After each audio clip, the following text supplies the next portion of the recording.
La case Ibra contre Cristiano Ronaldo. Ce soir, nous avons quand même une exclusivité ce soir. Nous allons rentrer en connexion avec le cousin français, portugais. Il s'appelle Benito Ronaldo. Je pense qu'il est devant le Parc des Princes. Benito, bonsoir. Vous êtes le cousin donc franco-portugais de Cristiano Ronaldo. Comment avez-vous trouvé votre cousin ce soir? Buenas tardes, les Frances. Ah. Vous avez vu un peu? Ouais. Hein? Je suis dans le bronzing intensif.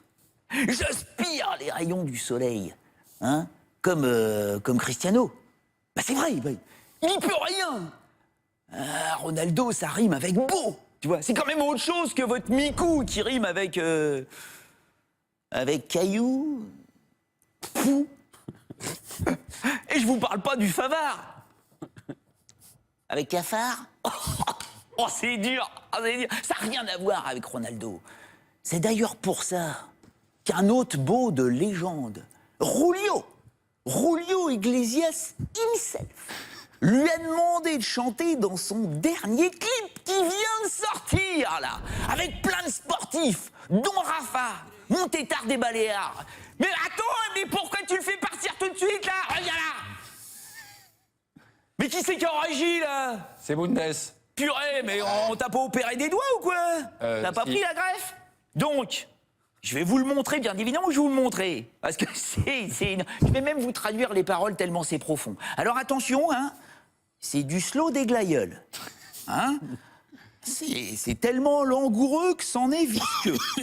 On y va, vas-y là.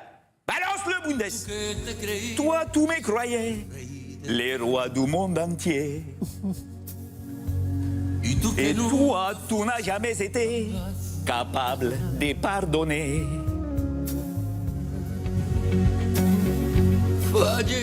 Tu m'as fendu le cœur. C'est décidé. Il n'y a plus. Manger. Eh, Benito, sinon le match, ça vous a intéressé ou pas? Parce qu'on vous a envoyé au Parc des Princes et vous nous ramenez Ah, mais oui, mais- bourré d'Iglesias, là. non, mais d'accord, mais Julio, il joue plus. C'est normal, à 72 ans, il joue plus. Mais C'est vrai. Cristiano aussi. Même si, pendant tout le pressing offensif de la première période des Madrilènes, le Cristiano, je l'ai bien regardé, il s'est un peu agacé d'être très peu servi dans les combinaisons, limite ignoré. Il a attendu la 34e minute avant de toucher son premier ballon dans la surface. Où il a été d'ailleurs 2 fois plus haut que tout le monde dans les airs. Sur un centre de Marcelo et sur un corner. Ok, pas cadré. C'est tout. Et en seconde période, ok, il est toujours en pointe, mais on voit que bon, ça commence à l'énerver. Donc il se décale.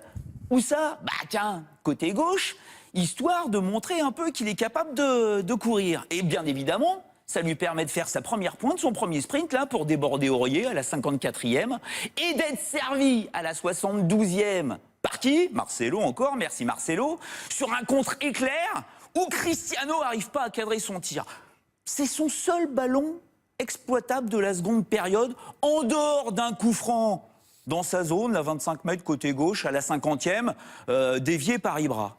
Résultat, c'est son premier match de Ligue des Champions où il ne marque pas, depuis le quart retour de la saison dernière, en avril, où Benzema ne jouait pas non plus. Ah. Et on l'a bien senti. À la 80e, tu le voyais, le Cristiano était comme sa tête basse, là, les bras ballants, désabusé, quoi, tu vois, limite blême, ce qui est rare chez lui. Benzema lui a vraiment manqué, là. Merci Benito.